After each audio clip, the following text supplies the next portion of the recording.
Hi guys, it's Prash from Manage Property over here. So today we're going to talk about property strategies.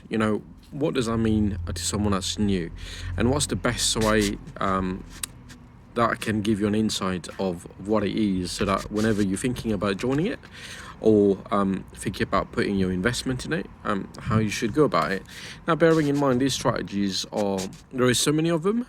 There are a few that I'm going to list. There are more specialized for builders and property investors and people that's been in that game for a long time. But the few that I'm going to mention are most of the common one, so that gives you a bit of an understanding of what it is, and if ever you were thinking of it, how you would go about it. So the first one is very straightforward purchase. It will be a buy-to-let one where you'll rent the property to a private tenant, or social housing or commercial council tenants.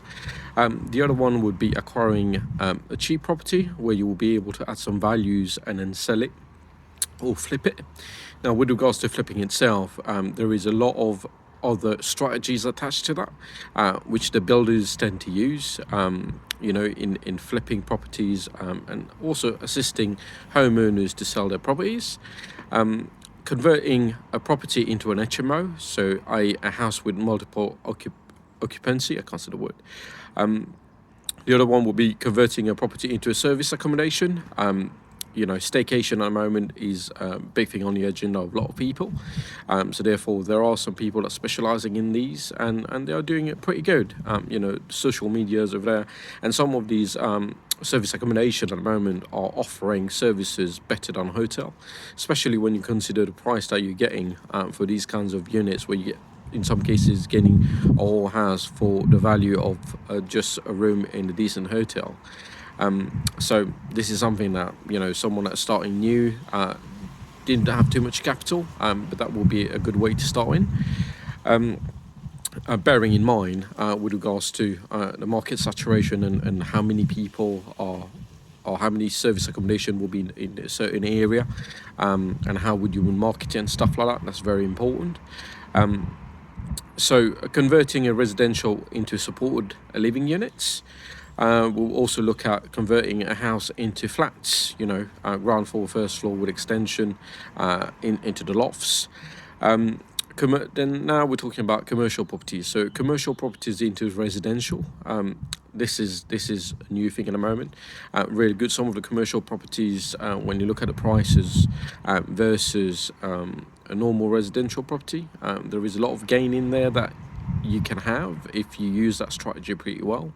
And also there are occasions where you'll be able to convert commercial units into residential, but also commercial at the same time. So you will have a little shops on the ground floor, and either on top of the shops you will have some flats, or behind it, and you could use the airspace above to even go higher up with more flats. In the same analogy, you will have HMOs been designed in that.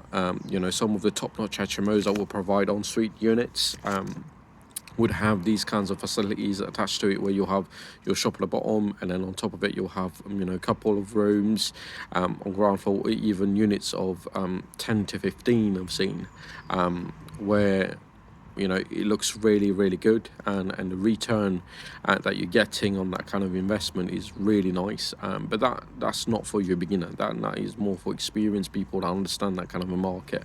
But it's always good to know what it is. And then we'll be looking at purchasing lands. For some of you, if you've really got some money in the bank, purchasing land and building your own properties would be a good options. But it's not as easy as it is, because most of your property investors and property developers will be on that. So if ever you're getting a good opportunity on land, especially in the UK, where you are surrounded with other properties with good margin, it's always good to keep and invest later. So I hope this gives you a bit of an insight of our property strategies. Anything, just feel free to get in touch with Prash. Cheers, bye.